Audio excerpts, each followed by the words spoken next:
in the matter of People versus Joshua Lanto. Welcome to the courtroom chaos of People versus Joshua Lanto, where logic takes a back seat and absurdity drives the bus. This is the guy who tried to weaponize CPS over a power outage, and now he's back, demanding proof of jurisdiction. Like it's a McDonald's receipt. Will the judge lose patience? Will Lanto's soapbox collapse under his own nonsense? Buckle up, because this hearing is a masterclass in how not to defend yourself. Let's dive in. Mr. Lanto, can you hear me? I can hear you. Okay, Counselor, you want to put your appearance on record? Looks like Mr. Cooch left the room, Judge. Is he anywhere to be seen?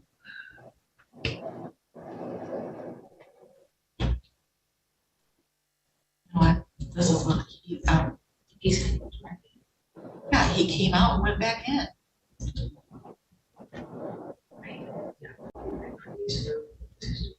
Okay.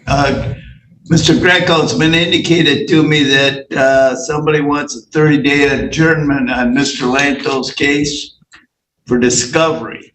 Is that right? I wasn't. That's fine with me, Judge, if that's what the request is. Asterisk, hold up. Did Lanto just offer to plead guilty if the court produces a one-page proof of jurisdiction? This isn't legally blonde. You can't demand paperwork like it's a drive-through order. The judge is clearly baffled, and honestly, so am I. Jurisdiction is established by law, not a scrap of paper. Lanto's either a sovereign citizen fanboy, or he's stalling hard. Meanwhile, the prosecutor's probably thinking, why did I waste coffee on this? Audience question, would you humor Lanto's request or shut it down like the judge? Drop your take below. Asterisk. Well, quick objection. The request was, why don't we just drop this right now? Okay, Mr. Lanto, you understand that you're the one requesting that you be given 30 days to get discovery. It's not the prosecutor. Well, the first thing I want.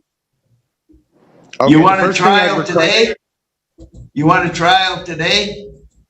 Well, I mean, I'd even be willing to, sign a guilty plea today if the court can just produce the factual evidence of jurisdiction. It should be in my file somewhere. I was asking for the same thing up in the Clarkston courthouse, and they sent me to the Oakland County Jail. Mr. Lanto, I'm not going to produce anything much. And as far as I know, the prosecutor can only produce what he wants to produce to convict. So we're not doing that. Your attorney's asked for 30 days. Do you want the 30 days or do you want to go to trial today? Well, let's see what the discovery evidence has to say. But first, if they could, very first thing out of there, they could send the factual evidence of jurisdiction. That would be great. It should be a one-page document. If the prosecutor filed it, fantastic. Mr. Lanto, you're talking crazy. I would suggest that you listen to your attorney, okay? I'm going to adjourn this matter on his motion for 30 days. Did you just say? Can you? I haven't sent this to the assignment clerk, Mr. Lanto. You're not listening. What did he say?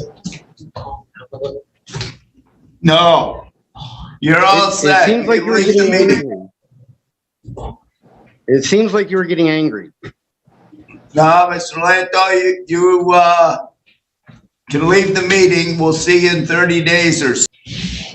Well, I just want the record to show I've asked these same questions in several courts, and nobody has said I'm talking.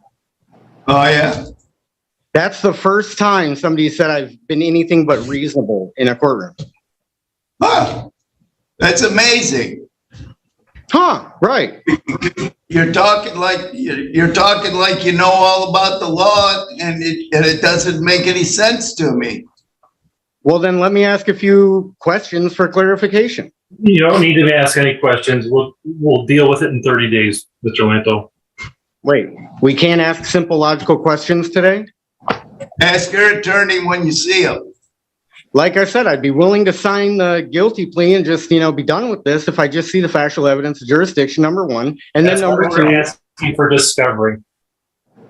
Okay, and then the proof of jurisdiction is going to be in there? Is that, I mean, I'm asking a simple logical question. It's either yes or no, the proof is going to be in there or not.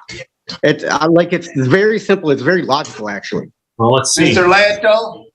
Lanto, I think maybe you ought to come into court in person next time, and your attorney will be here in person, and we can talk about it. So when you get that letter, Well, can I put on there that he's in person? I'm going to indicate to the assignment clerk that I want you here in person. You know where the courthouse is?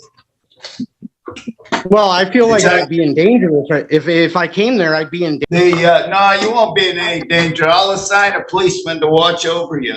That's the Chris, scariest will thing you I watch could over hear. him when he comes? Absolutely. That is the scariest thing I could ever hear.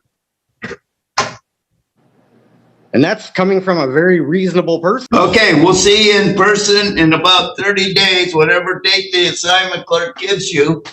And you come into court and we'll take care of business, okay? So what does it mean to take care of business and I got to come in person and you're going to assign a police officer to me? And then you said I'm talking crazy. No, you got it Did I reversed. just recall what was said on the record? Did I just recall that correctly? Yeah, that would be a no. You said no, you said it in reverse. I said first that you're talking some crazy talk. Then I said I'm going to adjourn it for 30 days. And then I said, because you're worried about it, that I'd have an officer watch over you while you're in court. We'll see you in 30 days. Asterisk, case adjourned. But not before Lanto dropped gems like, I'd be in danger coming to court, then sarcastically called himself reasonable. The judge's verdict? You're talking crazy. Mic drop.